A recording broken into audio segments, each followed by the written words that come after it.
My husband kissed me goodbye before his business trip and locked the front gate from the outside.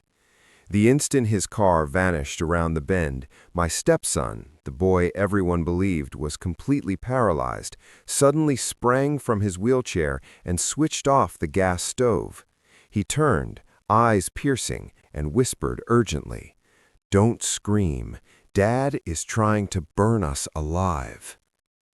The only sound that morning in our hushed, luxurious neighborhood had been the soft, expensive purr of the black sedan. Ethan had looked impeccable in his crisp light blue dress shirt. The lingering scent of his costly cologne, sandalwood laced with bright citrus, still floated in the air, carrying that familiar feeling of safety I had grown so used to. "Remember what I told you, Clara?" he'd murmured, gently tucking a loose strand of hair behind my ear. His warm hand always made me feel like the most fortunate woman alive. "This trip is just 3 days.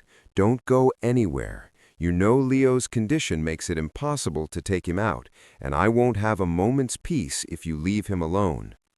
I nodded, like always. "Of course, darling, I'll stay right here with Leo. Drive safely." Ethan gave me that same smile, the one that had stolen my heart 2 years earlier. A wealthy, handsome, grieving widower who had chosen an ordinary woman like me. He glanced toward the patio where Leo sat motionless in his top-of-the-line wheelchair. At 10 years old, my stepson's body looked as fragile as a 7-year-old's. His head tilted permanently to the left, a thin thread of drool soaking the small towel tucked into his collar. His eyes stared blankly into nothing.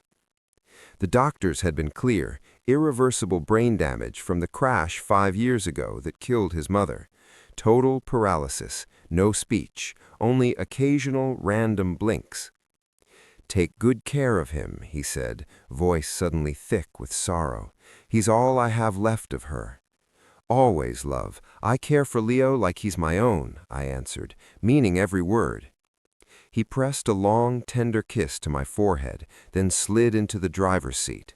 The window descended smoothly. "Oh, and I'm locking the main gate from outside, sweetheart. There was a break-in reported just 1 street over yesterday. The spare key is in my desk drawer, but the lock sticks badly. Better not to use it unless it's a real emergency. It'll help me concentrate on work." He didn't wait for a reply. The car rolled toward the tall gates that divided our estate from the world. I watched him step out, loop a heavy iron chain through the bars, and snap the massive padlock shut with a deep, final click. Then he was gone. Silence swallowed the house the moment he disappeared. I drew a steadying breath, trying to push away the strange tightness in my chest. Just normal wife missing husband feelings, right? Perfectly ordinary. I turned to Leo. "Come on, sweetheart, let's go inside. It's getting warm out here." He didn't respond. His vacant gaze stayed fixed on the gate his father had just sealed. I wheeled him into the cool, air-conditioned living room. The polished marble floor mirrored us, a young stepmother and a boy imprisoned inside his own body. The clock showed 10 a.m. Routine began: diaper change, pureed lunch, story time. Ethan was obsessive about Leo's schedule. He'd refused every suggestion of a nurse. "I don't want strangers seeing my son like this," he always said. Around 11, while reading The Tortoise and the Hare, I noticed an odd smell. Faint at first, like rotten eggs slipping beneath our usual lavender air freshener. I paused. "Leo, did you have an accident?" I asked, out of habit, even though I'd changed him recently. The diaper was dry. I stood and wandered the room. The scent drifted in and out. My instinct pointed toward the open-plan kitchen, but everything appeared normal. All stove knobs firmly in the off position. "You're being ridiculous, Clara," I muttered, hearing Ethan's teasing voice in my head. "Always so paranoid, forgetting the faucet, losing your keys. It's why I have to look after you so carefully." Probably just sewer gas from outside, I decided, and returned to the sofa. 15 minutes later, my head grew heavy.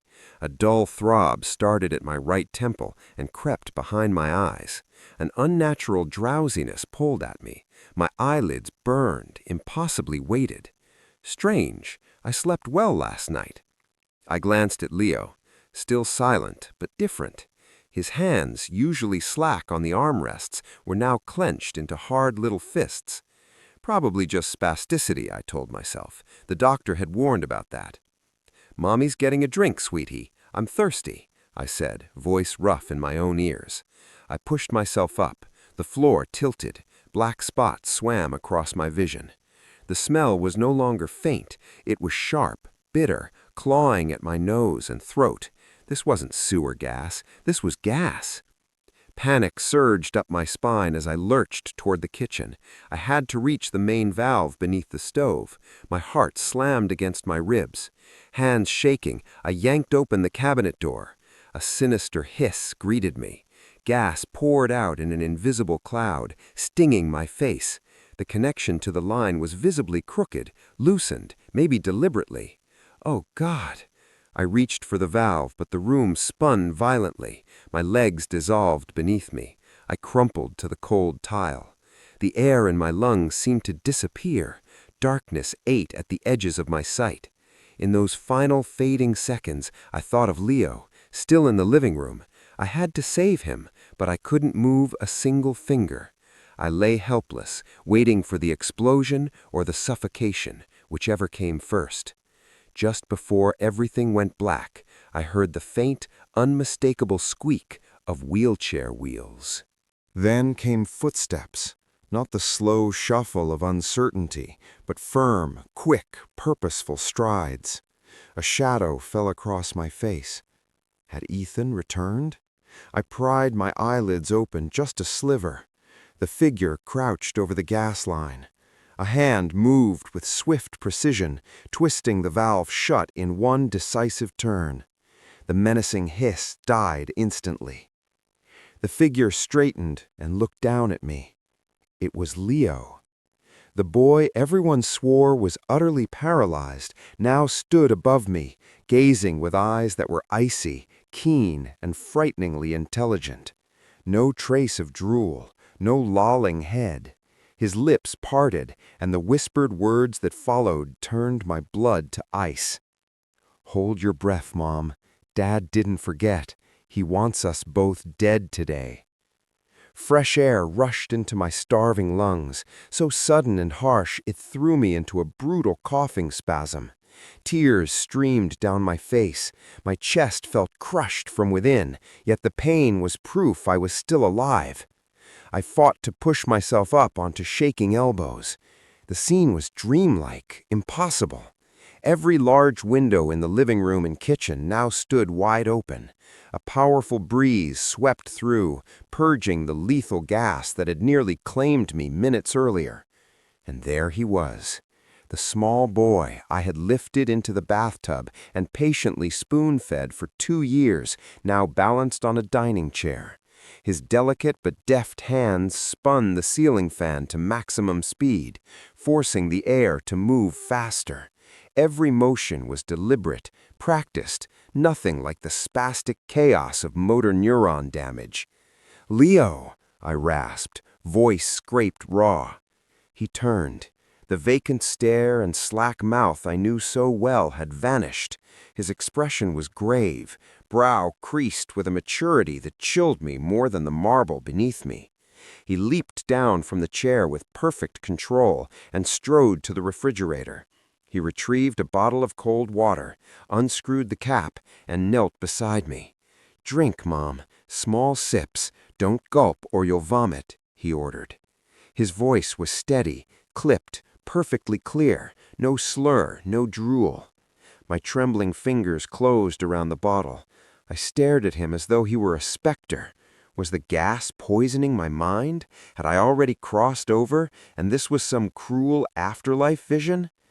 You can walk," I managed after a cautious sip. "Since when?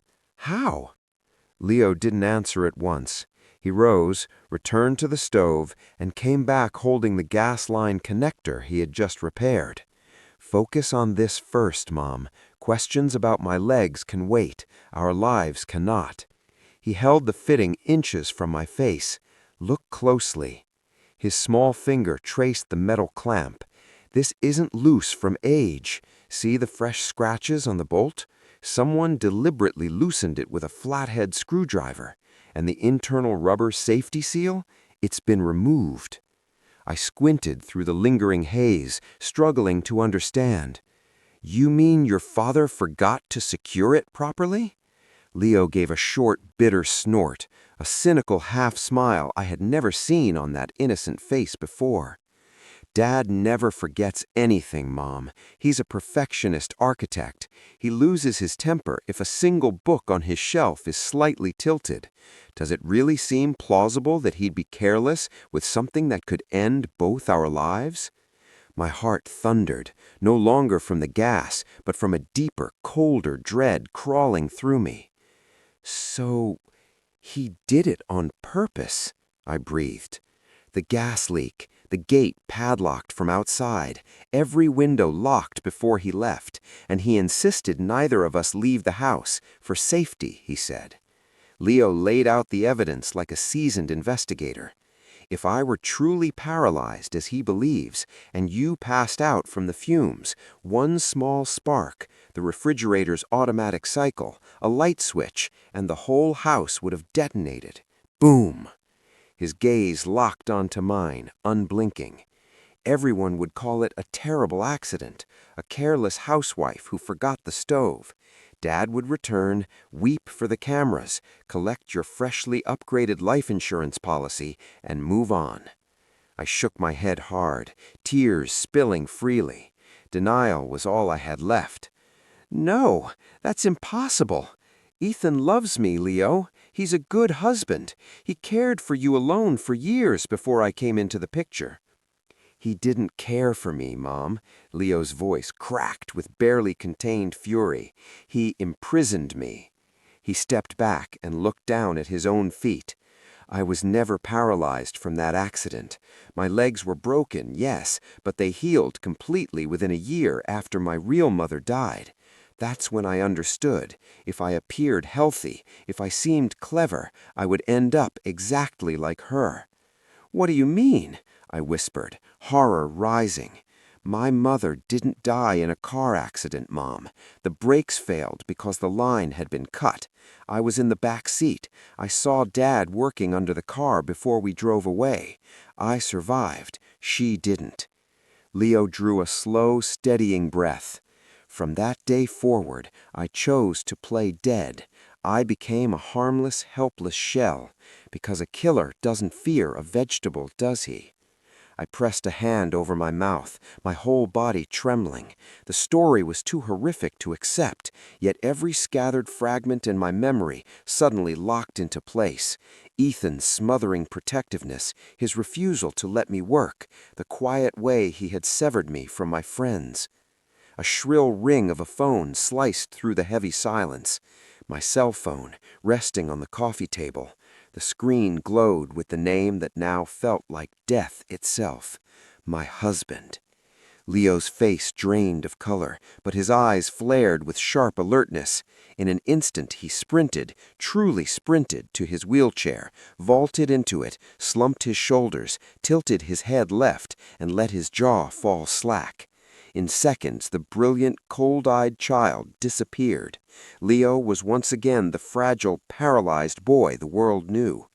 "Answer it, Mom," he hissed, lips barely parting, voice a razor-thin whisper between clenched teeth. "Don't tremble. If he even suspects we're alive, he'll turn the car around and finish us himself." The phone kept ringing, insistent, merciless. My hand closed around the sleek device. The screen counted down the final seconds of my life. I looked at Leo. He gave one deliberate blink, our new silent pact. I pressed the green button, lifted the cold phone to my ear, and forced the sob in my throat to stay buried. "Hello, sweetheart." Ethan's rich baritone poured through the line, warm, comforting, and utterly lethal. "Is everything okay at home? You sound a little out of breath." My heart stuttered. His casual tone now felt like a blade slowly tracing my throat. Across the room, Leo sat motionless in his chair, head tilted, but his left eye, just barely open, stared at me with fierce warning. "Don't mess this up." "I just ran from the bathroom, honey," I lied.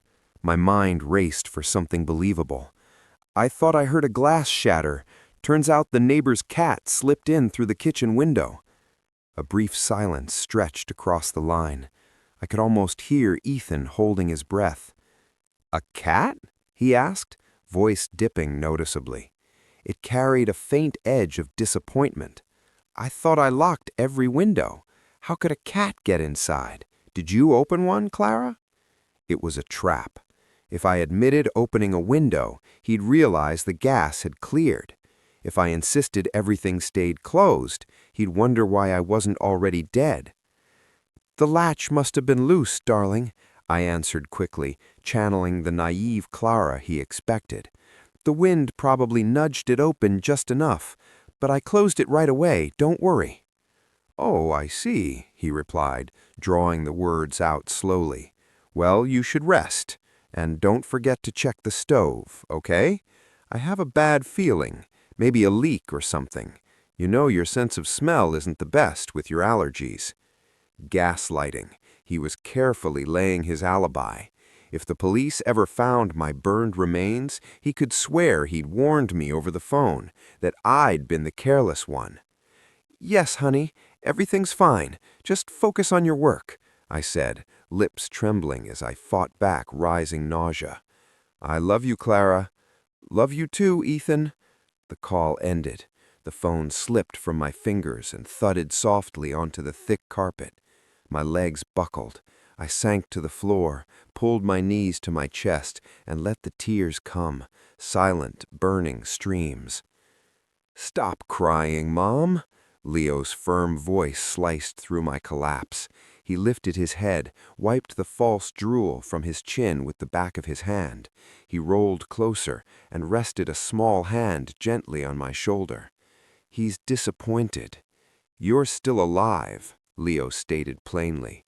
That flat tone carried the unmistakable sound of a man whose careful plan had just unraveled. I jerked his hand away in sudden anger. The shock had left my emotions raw and wild. "Stop it, Leo! Don't talk about your father like that. Maybe the connector was simply old. Maybe you misunderstood what happened to your mother. Ethan is a gentleman. He rescued me from nothing. He gave me everything." "He rescued you because you're an orphan with no close relatives who'd ask questions if you suddenly died," Leo snapped. The little boy's voice rang out, surprisingly loud in the vast living room, silencing my sobs. He looked at me with an expression of deep, weary exhaustion. "Why do you think he kept discouraging you from befriending the neighbors? Why did he hate the idea of you joining that book club? Why did he let every staff member go just a month before the wedding?" I had no answer. Every explanation Ethan had ever given echoed in my mind. "I just want our privacy, sweetheart. I want us to enjoy our time together." Once romantic, now suffocating. "You're still in denial." Leo reached into the pocket of his shorts, a pocket I'd always assumed held only a handkerchief, and drew out a tiny black device, a miniature digital voice recorder. All this time, while Dad thought I was just a useless lump in the wheelchair, he spoke freely on the phone right in front of me. He pressed play. Ethan's voice emerged, crisp and unmistakable, recorded only days earlier. "Yes, Mr. Henderson, the policy is active. Good. $5 million total for death by domestic accident. Okay, I'll make sure everything is handled next week. I need that money fast to cover the Vegas debts. My wife? She's easy. She's a gullible fool." My world shattered. The opulent ceiling seemed to cave in on me. That word, fool, delivered with casual contempt, followed by the same light chuckle I'd once loved during our movie nights. The husband I worshipped, my supposed savior, was a monster sinking under gambling debt. I felt sick, my stomach twisted, not from lingering gas, but from the brutal truth that had just struck. He called me a fool," I whispered, numb. "He's wrong," Leo cut in swiftly. He took my hand. His small palm felt surprisingly rough, calloused perhaps from years of secret practice moving the chair. "You're not a fool, Mom. You're just too good, and evil people always exploit the good ones." He glanced at the wall clock. "We have a new problem. He's suspicious about why you're not poisoned. He's going to watch us closely now." "Watch us? He's on the highway," I said, still struggling to gather the pieces of my mind. Leo pointed to a high corner of the room. Above the tall crystal display cabinet, hidden among lush artificial flowers, a tiny gleaming dot caught the light. "A spy camera," he hissed. "He installed it last week, claimed it was a motion sensor for the alarm. He lied. It's connected straight to his phone." Ice flooded my veins. I started to turn toward it instinctively. "Don't look," Leo whispered sharply, gripping my hand to keep my gaze down. "He's probably opening the app right now, wondering why you could still answer the phone. If he sees me standing or you looking perfectly healthy, he'll know the plan failed completely." "Then what do we do?" I asked, panic rising. "We give him a performance." Leo's eyes flashed with sharp cunning. "We have to convince him you're dying, slow, painful, agonizing. Make him believe he's won so he doesn't turn the car around right now." Before I could respond, my phone buzzed again. A text. I glanced down, hands shaking. "Honey, I checked the camera feed, but the living room is dark. Is the power out? Try turning on a lamp. I want to check on Leo." Leo read over my shoulder, face tightening. "He's testing us," he murmured. "The power isn't out. He remotely disabled the infrared to make the screen black. He's baiting you to step into view." He looked up at me, then, in one quick motion, tore the collar of his own shirt slightly, leaving it rumpled and askew. "Mom, slap me." "What?" "Slap me, then throw yourself onto the sofa. Act delirious, emotionally wrecked from gas poisoning. Yell at me right in front of that camera, now." My hand hovered, trembling beneath the crushing weight of what he asked. Leo squared his small shoulders. His eyes met mine, a fierce mix of challenge and raw desperation. "Do it, Mom, now, or we both die." I closed my eyes, bit my lip until I tasted copper, and swung. Crack! The sharp sound bounced off the walls. My palm burned, but my heart hurt far worse. Leo's head jerked to the side, his cheek blooming instantly red. In the next heartbeat, his expression shattered. His mouth fell open and a raw, wrenching wail tore from his throat. Fake tears, or perhaps genuine ones born from the sting, poured down his face. Once again, he was the fragile, pitiful, disabled child. I slipped instantly into my role. I drew on the real dizziness still lingering from the gas to fuel my performance. I screamed hysterically, releasing every ounce of terror and fury. "Be quiet, Leo, quiet!" I clutched my head, staggering deliberately in front of the display cabinet where the cursed camera hid. "My head hurts so much. It's because of you, because of this smell. I'm losing my mind." I collapsed onto the long sofa, twisting and pounding the cushions. Ethan, help me! My head is going to explode!" I rambled, making certain my voice carried clearly to the hidden microphone. Several agonizing seconds ticked by. Then my phone, still on the table, buzzed with dramatic urgency. I reached for it. A new message from my husband. "Sweetheart, what's wrong? I see you on the camera. You're screaming. Are you sick? If you feel dizzy, just try to sleep on the sofa. Don't be angry with Leo. You're scaring him. And don't open the door, okay? It's not safe. I'll be home as soon as I can. Stuck in traffic." My hands shook as I read. He had watched the entire performance. And most chilling of all, he urged me to sleep, to stay inside, breathing whatever poison remained, until I slipped away quietly. Leo, still sobbing softly in his wheelchair, gradually hushed when he saw me lower the phone. He gave me a subtle coded glance, eyes flicking left. I followed his gaze. He was indicating the hallway that led to the utility kitchen and the unused maid's bathroom. Out of sight, he mouthed silently. Safe. I gave the tiniest nod. Still feigning dizziness, I rose unsteadily. "I'm going to be sick," I groaned loudly. "Get out of my way, Leo." I half ran toward the back corridor, beyond the camera's reach. The moment I reached the small, musty maid's bathroom, Leo had already sped there with astonishing quickness. We slipped inside together, and he immediately slid the bolt home.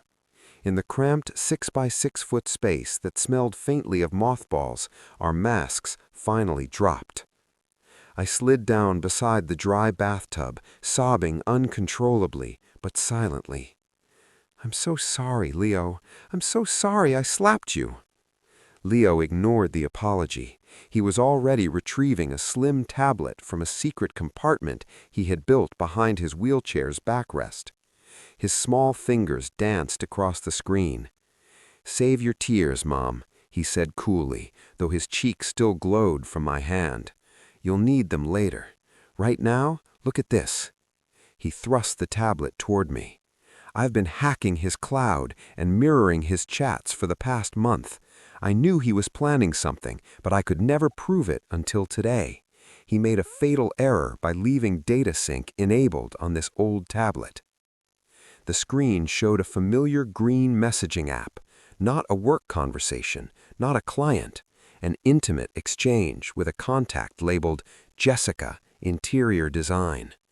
Every line struck my chest like a hammer blow. "Ethan, the gas line is loose. The fool and the idiot are locked inside. I'm on my way out now, pretending to leave for the business trip. Sent 2 hours ago. Jessica, are you sure it's safe, baby? What if it fails? I don't want to wait any longer to have you all to myself. I already booked our tickets to Paris for next week." Ethan, relax, sweetheart. Clara is naive. She won't suspect anything. Even if she doesn't die from the gas, she'll pass out and accidentally knock over that aromatic therapy candle I lit on the end table. The house will go up in smoke. We cash the insurance, get married in Europe. Goodbye, poverty. Jessica, ha, you're so bad, but I love it. Love you, my future rich husband. Ethan, love you more. Just be patient. We should be getting a news alert about a house fire in an hour or so. Below the messages was a photo Jessica had sent, a pregnancy test showing 2 clear pink lines. "Jessica, a little bonus for you. Junior is on the way." The world darkened. 2 years of love, devotion, and sincere care for his son, repaid with a murder scheme so vicious it stole my breath. He didn't just want my money, he wanted me erased so he could start fresh with another woman and their unborn child. And he called Leo, his own flesh and blood, the idiot. The ache in my chest was no longer grief. It had hardened into something fiercer, hot, burning, razor-sharp. I stared at the screen, branding every loathsome word into my memory. My tears dried, my ragged breathing steadied, growing deep and deliberate. "Mom," said Leo softly, perhaps unnerved by the sudden steel in my face. I turned to my stepson. The gentle, compliant Clara was dead. The timid, obedient Clara was gone. "Leo," my voice came low, vibrating not with fear, but with newborn vengeance. "Can this tablet record our faces right now?" "Yes. Why?" "Record me," I commanded. I wiped the final tears from my cheeks. "We are not dying today, and we are not running." I clenched my fists until my nails bit into my palms. "He wants this house to burn? Fine. We'll give him a fire he'll never forget." Stepping out of that tiny bathroom felt like returning to a battlefield unarmed. The gas odor had mostly faded, but the rancid reek of betrayal now poisoned every inch of the house. "Remember, Mom, Leo whispered, tugging my sleeve. "You're not strong. You're gas-poisoned, dizzy, barely conscious. Clara, let your eyes glaze over. Don't look directly at the camera." I nodded weakly. My legs carried me unsteadily back to the living room sofa, our stage. I ruffled my hair, letting damp strands cling to my clammy forehead. My face needed no makeup to look bloodless. Knowing my husband wanted me dead had already drained every drop of color. I had just collapsed onto the cushions when the phone vibrated again. That special ringtone, once a flutter in my heart, now screamed like a death knell. A video call from my husband. "He's calling," I hissed in panic. "Answer," Leo ordered. He swiftly positioned his wheelchair just behind me, slipping back into broken doll mode. My hand shook as I tapped the green camera icon. Ethan's face filled the 6-inch screen. He was driving, the highway streaking past behind him. That face, my God, still so devastatingly handsome, wore an expression of perfect, practiced concern. If I hadn't read his monstrous messages, I would have dissolved under that worried gaze. "Oh my God, sweetheart," he exclaimed the instant he saw me. "You look so pale." His voice trembled with panic, but my newly awakened eyes caught the fleeting spark of anticipation in his gaze. I swallowed the sour bitterness coating my tongue. "Ethan," I whimpered, deliberately letting my voice fracture. "I don't feel good. I'm so dizzy. My stomach is churning." "What's wrong? Do you still smell the gas?" he asked, words tumbling out fast. "The smell, it's just spinning in my head," I murmured softly, closing my eyes as though the screen's light was unbearable. "I just want to sleep. I feel so sleepy." The corner of Ethan's mouth twitched, a faint, almost invisible smile. He was pleased. To him, sleepy meant hypoxia, the quiet, fatal slide into oxygen starvation before death. "Okay, sweetheart, don't force yourself to stay awake," he soothed, voice sliding like silk over steel. "Maybe you just need a long rest. Just sleep there on the sofa, okay? Don't go anywhere. You'll feel better when you wake up." A long rest. He was gently ushering me toward eternal sleep. "But Leo!" I angled the phone slightly, revealing Leo slumped forward, eyes wide and vacant, mouth slack in perfect imitation of helplessness. "Leo hasn't had his lunch." "Shh, it's okay," Ethan interrupted, a trace of impatience creeping in. "Leo is strong. He can fast for a little while. You're the priority right now. You sleep, honey. For me, just rest." A single tear slipped down my cheek.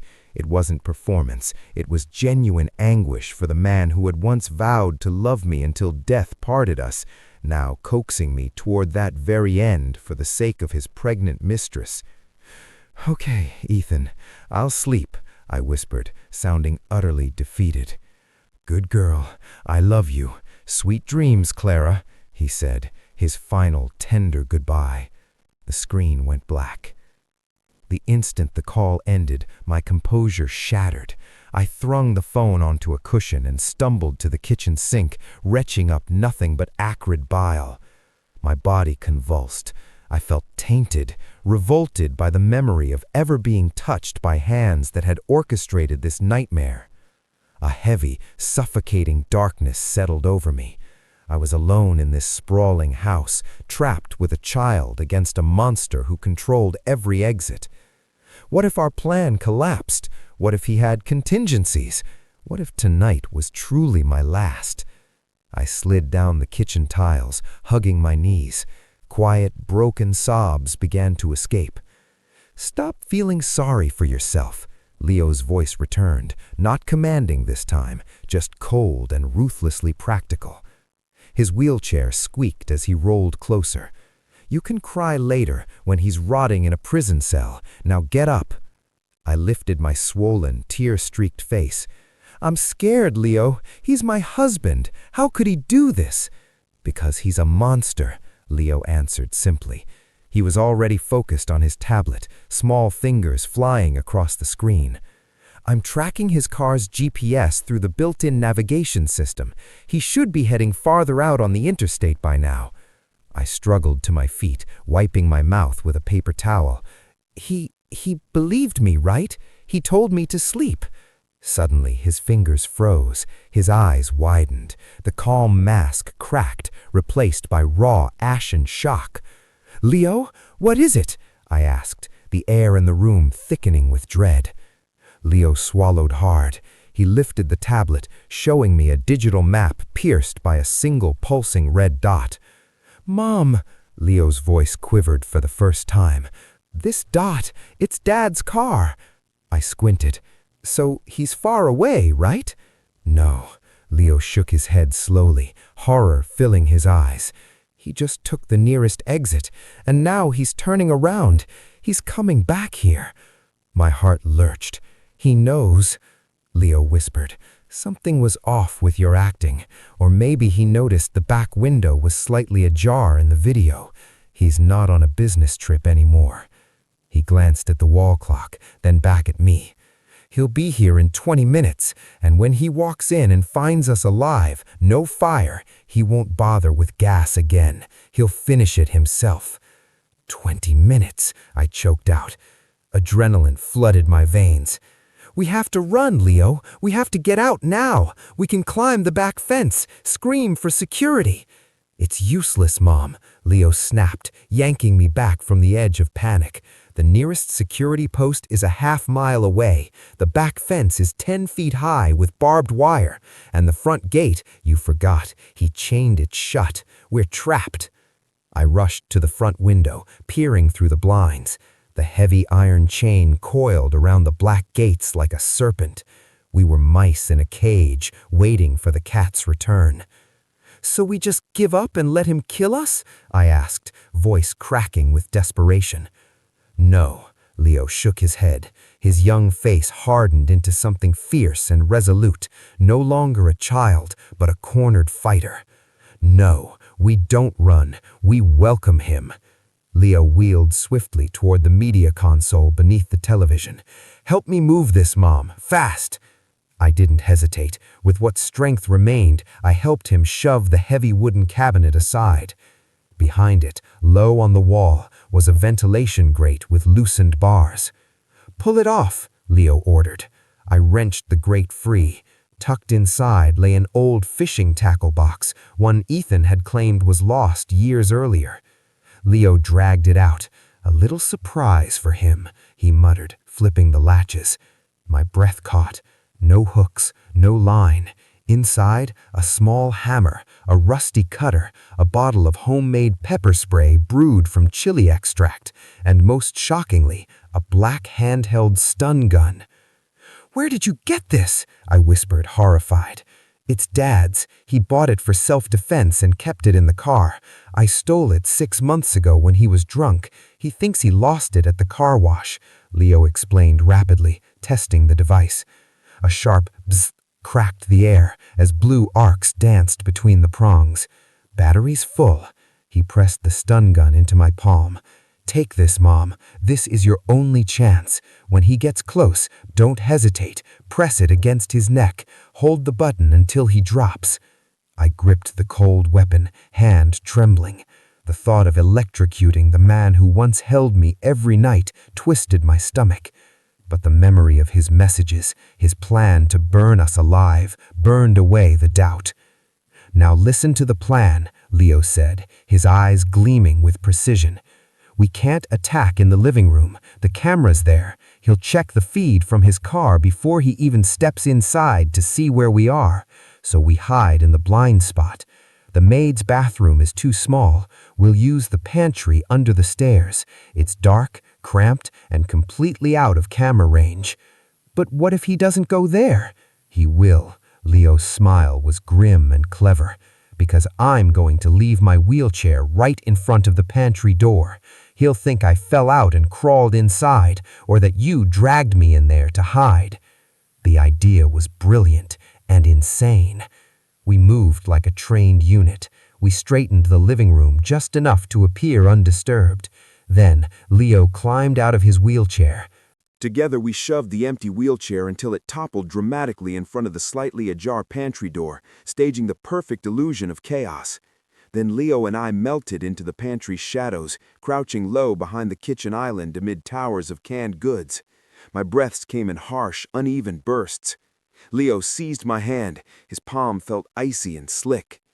5 minutes dragged by in utter silence. 10. Only the wall clock's relentless ticking, each second exploding like a detonator. 15 minutes. Then came the crunch of tires on gravel. My heart slammed against my ribs so violently I thought it would burst free. He was here. The engine cut off. A heavy pause. Then the metallic clank of the gate chain being undone. No honk, no shout of my name. He entered like a thief in his own house, silent, deliberate. The front door eased open. Footsteps crossed the marble. Tap, tap, tap. The crisp sound of his expensive dress shoes, once a comforting announcement of his return, now rang like the measured tread of an executioner. "Clara?" he called, voice flat, stripped of warmth. No reply. The house held its breath. "Leo?" He advanced deeper inside. Through the narrow slit beneath the island, I watched the shadow of his legs glide toward the living room. He paused, probably scanning, searching for signs of life. "Damn it," he muttered. "The smell is gone." He had noticed the windows standing open. His shadow shifted again. He approached the overturned wheelchair parked before our hiding place. He halted directly in front of the pantry door. Only a thin slab of wood and the kitchen island separated us. I clenched the stun gun with white-knuckled force, cold sweat tracing icy paths down my temples. "Playing hide-and-seek, are we?" A dry, lifeless chuckle escaped him. "Come on out, Clara. I know you're not dead yet. Not enough gas, was it?" Suddenly, a heavy metallic object struck the marble with a ringing clang. I peeked. Ethan no longer carried his briefcase. In his right hand gleamed a long, wicked tire iron. He hadn't come to rescue us. He had come to erase every witness. Ethan stepped forward and kicked a wheelchair aside. It slammed against the wall with a crash. "Useless, crippled brat," he snarled, entering the kitchen area. "Come out. Daddy's got permanent sleeping pills for you." He was 2 paces away, back turned as he inspected the opposite cabinets. Leo jabbed my ribs sharply. Now. I drew a deep, steadying breath, summoning every shred of courage left in a betrayed wife and a fiercely protective mother. I rose from cover, stun gun humming to life in my right hand with a vicious bzzzt, bzzzt. "I'm right here, Ethan," I shouted. He whirled. Shock widened his eyes. The tire iron swung upward, but I lunged first. A deafening bzzzt tore through the kitchen, followed by an agonized scream that wasn't mine. The prongs pressed hard against the side of his neck. His powerful frame convulsed violently. Veins bulged in his throat. Eyes rolled white. The tire iron clattered to the floor. Ethan crumpled like a felled oak, striking the tiles with a sickening thud. I staggered backward, chest heaving, hand trembling so fiercely I nearly dropped the weapon. I stared down at my husband, groaning, twitching, limbs jerking from residual current. "I'm sorry, honey," I whispered on reflex. The old habit of the submissive wife lingered like a ghost. "Don't be sorry. Do it again, Mom. Stun him until he's completely out," Leo yelled from behind me. His shout yanked me back to reality, but I was a heartbeat too slow. Ethan's large hand lashed out with startling speed, clamping around my ankle like an iron shackle. "You bitch," he rasped, voice raw and guttural.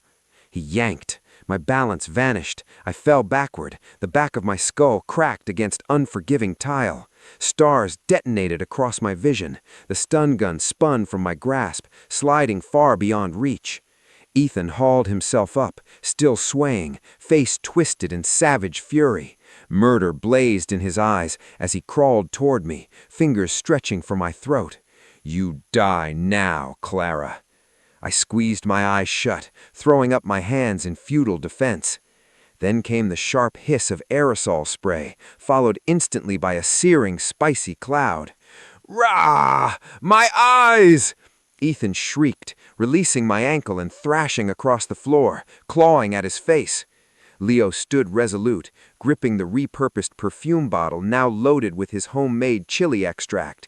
He pumped the sprayer mercilessly into his father's eyes. "Run, Mom! Upstairs, now!" he commanded. I didn't hesitate. Adrenaline drowned the throbbing in my skull. I scrambled upright, seized Leo's small hand, and we bolted from the kitchen. We raced up the grand curving staircase. Behind us, Ethan roared like a maimed animal, crashing into furniture, blinded and furious. "I'll kill you! I'll chop you both into pieces!" His threats thundered through the house. We burst into the master bedroom, the same room that had once witnessed my illusion of happiness. I slammed the heavy oak door and engaged both deadbolts. Still not satisfied, I dragged the massive vanity table across to barricade it. We stood panting in the sudden silence. I slid down against the bedpost, body quaking uncontrollably. Terror flooded back, sharper than before. We were trapped. Iron security bars sealed every window. The only exit was the door we had just fortified, and beyond it waited a monster. "We're going to die, Leo. We're going to die," I babbled, hugging my knees. Leo limped toward me, small feet scraped raw from barefoot running. No tears. His face was stone. "Are you giving up?" he asked, voice ice cold. "We don't have any more weapons. The stun gun is downstairs," I sobbed. Leo inhaled deeply. Then he did something that stunned me. He slapped my cheek, not hard, just sharp enough to jolt me out of hysteria. "Look at me, Mom! Look at me!"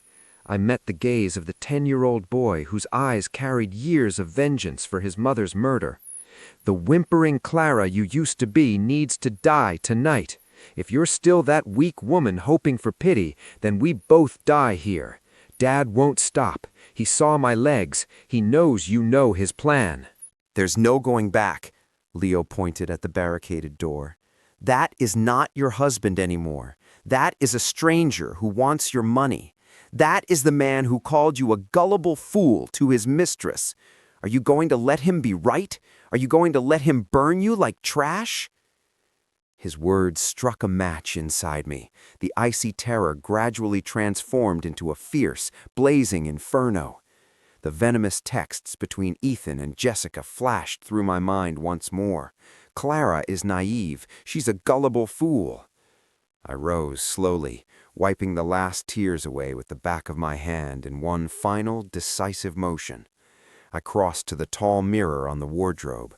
My reflection stared back, hair in wild disarray, a bruise blooming on my forehead, shirt torn at the shoulder.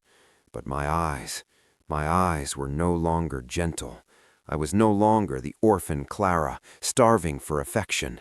I was no longer the compliant wife, deceived by honeyed words and empty vows. I turned to Leo. "You're right, the old Clara died in that gas leak." I walked to the small wall safe concealed behind the landscape painting. "Leo, do you remember the code? Your father's wedding anniversary with your real mother?" Leo nodded. Puzzled. "Yeah, 1508. Why?" "Ethan is sentimental about the past," I said flatly. "Even though he's evil, he never bothered changing this password, too lazy to memorize a new one." I spun the dial. Beep, beep, beep, beep. Click. The safe door swung open. Inside rested an old revolver, a keepsake from Ethan's antique-collecting grandfather, together with a box of ammunition. Ethan kept it for emergencies, yet he had always been too afraid to touch it himself. I lifted the cold, heavy steel. My hands no longer trembled. "He wants a war," I murmured, checking the cylinder. It was fully loaded. "Then we'll give him one." But just as a fragile sense of power settled in my grip, a familiar odor crept in. Smoke. Not cigarette smoke, the unmistakable scent of burning wood and fabric. Leo darted to the crack beneath the door. Thin gray tendrils were already seeping inside. "Mom," he choked, "he's not breaking down the door. He's setting the stairs on fire. He's burning the first floor."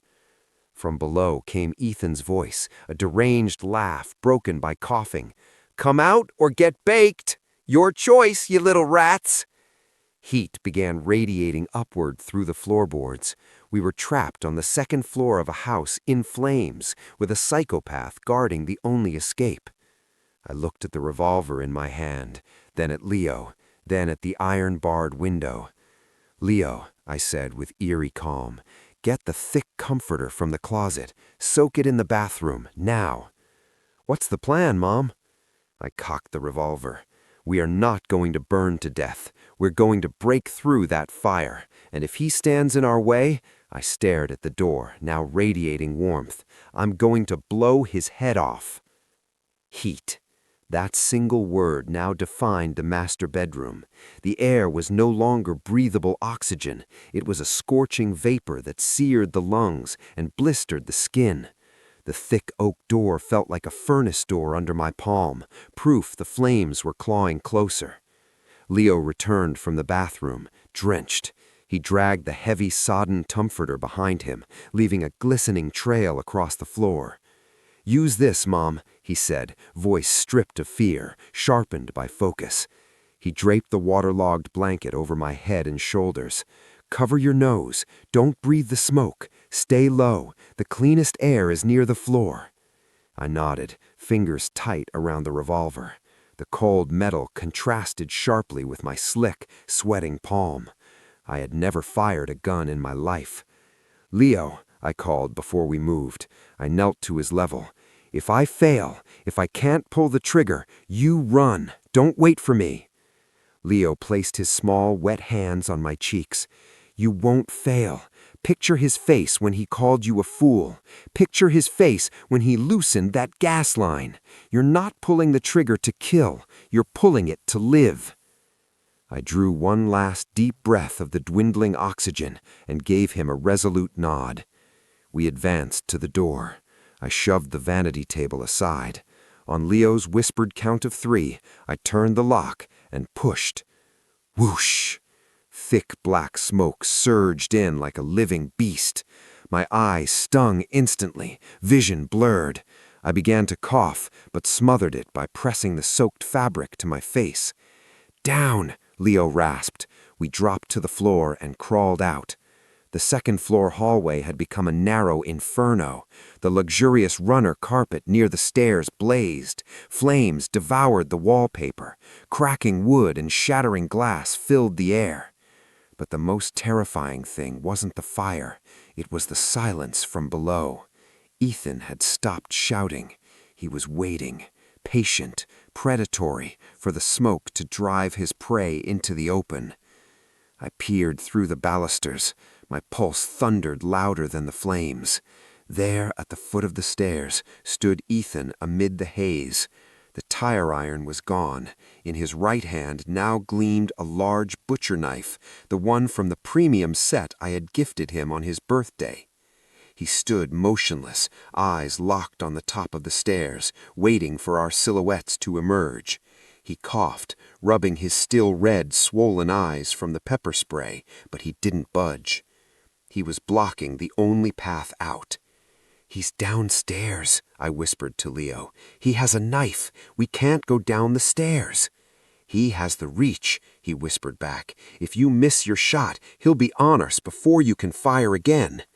"Then where do we go? The other windows are barred too."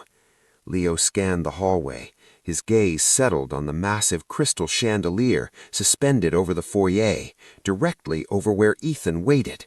Its heavy chain was anchored to a beam in the second-floor ceiling. The access point was hidden inside a small utility closet. A silent plan. "Leo," he whispered, eyes glinting with grim determination, "we don't have to go down to fight him. We drop the ceiling on his head." I followed his gaze. The closet was only a few feet away, but it was locked. "The key is on his keychain." "No, it's not," Leo said. He pulled a small bent piece of wire from his pocket. "I learned how to pick every lock in this house when I was 8. Without hesitation, Leo crawled toward the closet.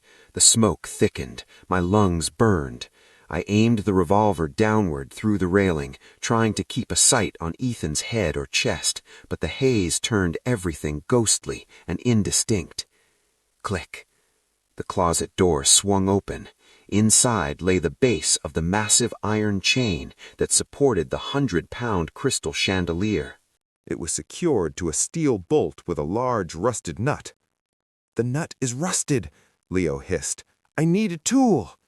There were no tools. The hammer was downstairs. My gaze fell to the revolver in my hand. Its grip was solid, hard wood. "Use this." Leo shook his head. "No, you keep watch. If he sees me, shoot."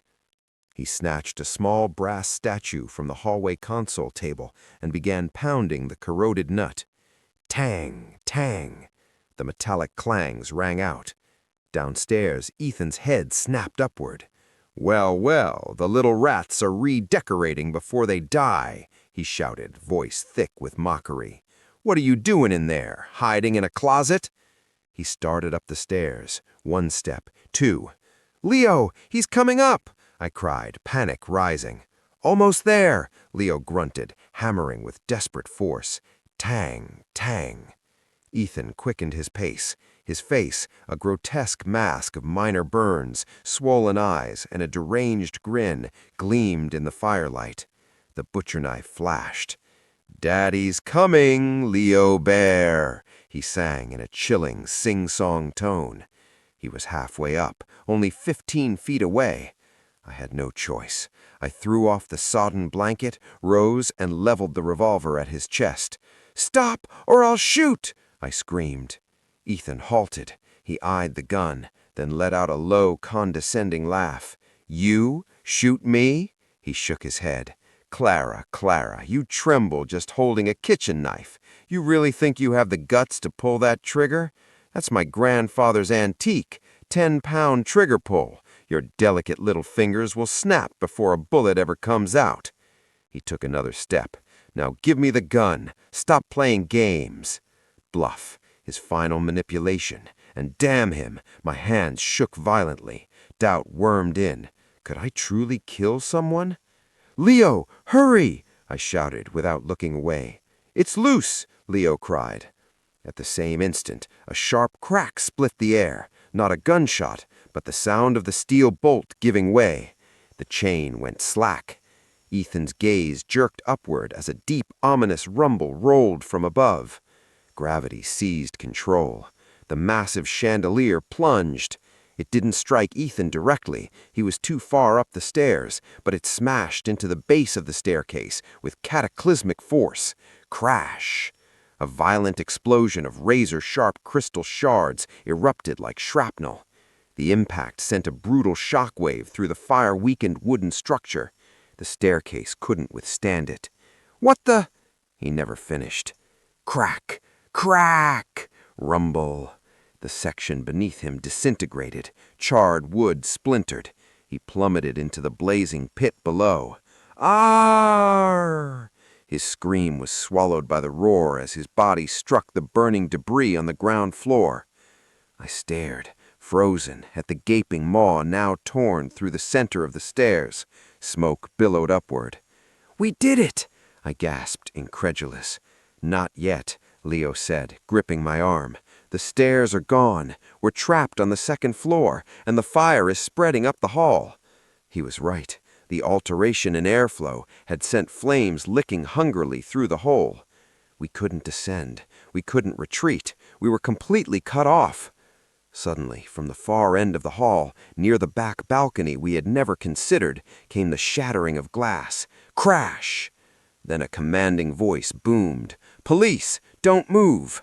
I spun, startled. Relief wasn't my first reaction. Fear was. Was this a real officer or another of Ethan's accomplices? The figure who vaulted through the broken balcony door wore no uniform.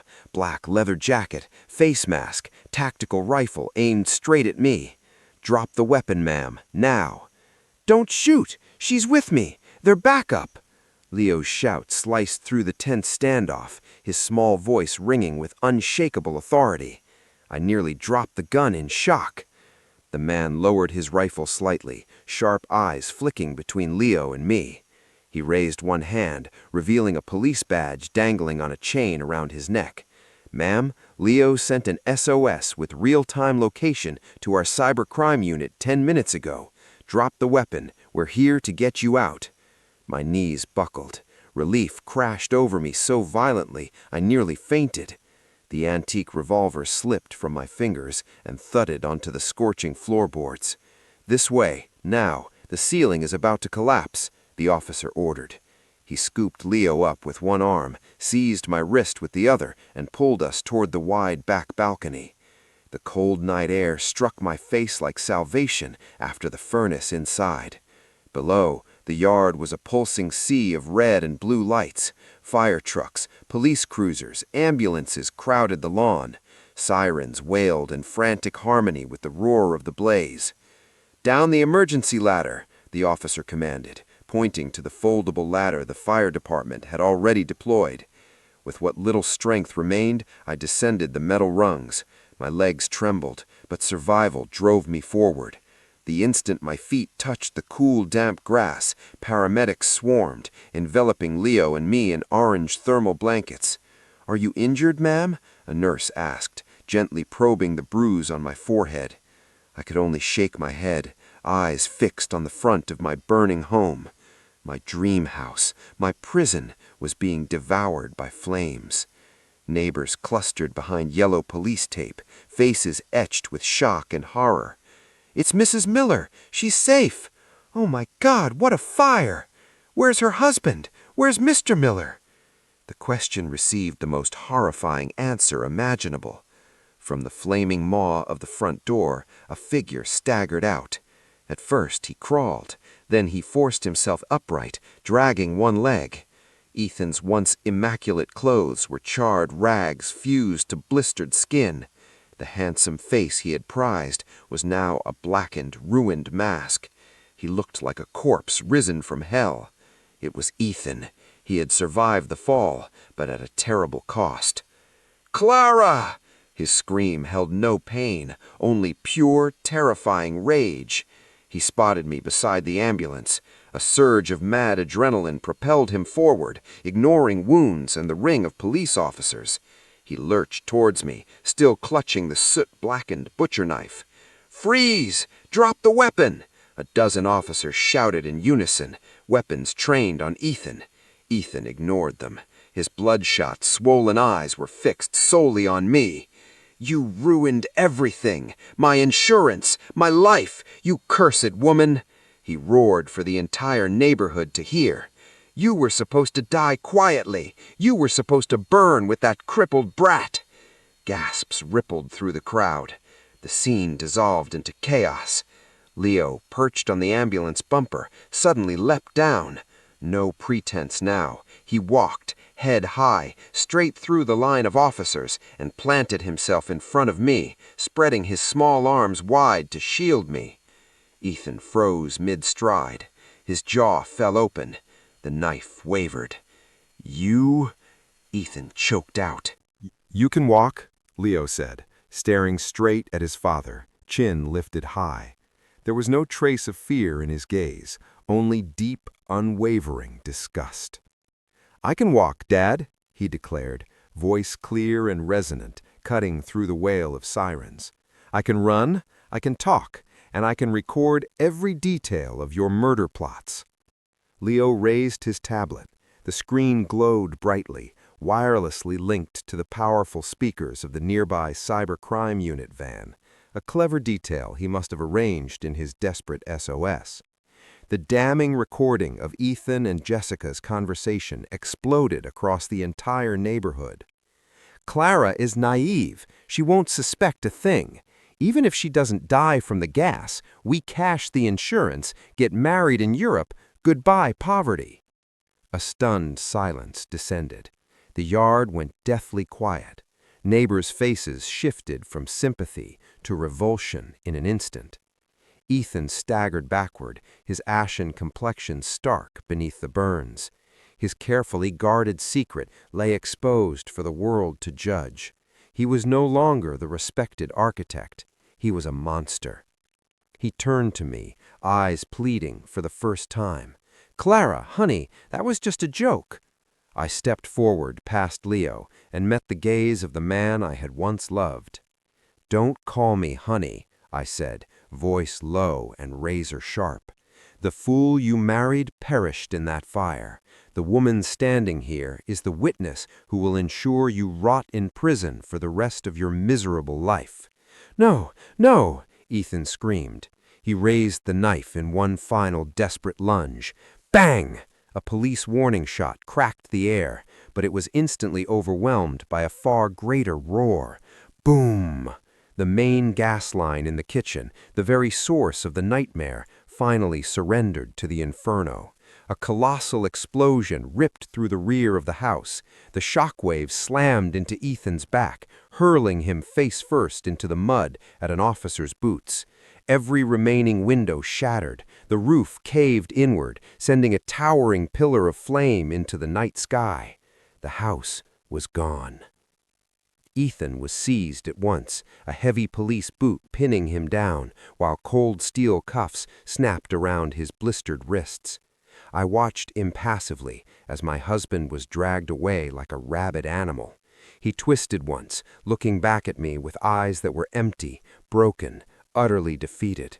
I did not look away. A small hand slipped into mine. I glanced down. Leo offered me a small, weary smile, the first truly genuine one I had ever seen on his face. "It's over, Mom," he whispered. I pulled his small frame close, holding him tightly beneath a gentle rain of ash. "Yes, sweetie, it's over." But as my eyes swept the crowd, they locked onto a red sedan parked discreetly down the street. The window was cracked open. Inside, a woman in dark sunglasses stared at us, face tense, one hand protectively cradling her swollen belly. Jessica. She had witnessed everything. When our eyes met, she hurriedly rolled up the window and sped off into the night. I narrowed my gaze. Ethan's reckoning had arrived, but for her, our business was far from finished. 6 months later, the sharp crack of the judge's gavel rang like the sweetest symphony I had ever heard. The defendant, Ethan Miller, is found guilty on all counts of attempted murder, insurance fraud, and arson. This court sentences him to life imprisonment without the possibility of parole. The courtroom erupted. Camera flashes lit the room like lightning, all trained on the slumped figure in the defendant's chair. Ethan no longer resembled the charming prince who had swept me away. The right side of his face was a permanent map of angry red scar tissue, an eternal reminder of the fire he himself had ignited. He walked with a pronounced limp from the fall. The cruel irony was impossible to miss. He had faked his son's paralysis, and fate had now granted him a real one. He turned his head slowly. His dull, defeated eyes met mine. I held his gaze, not with hatred, but with cool, absolute indifference. He was nothing more than a stranger now.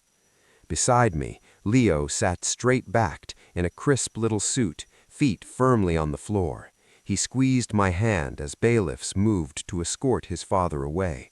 As he passed, Ethan paused.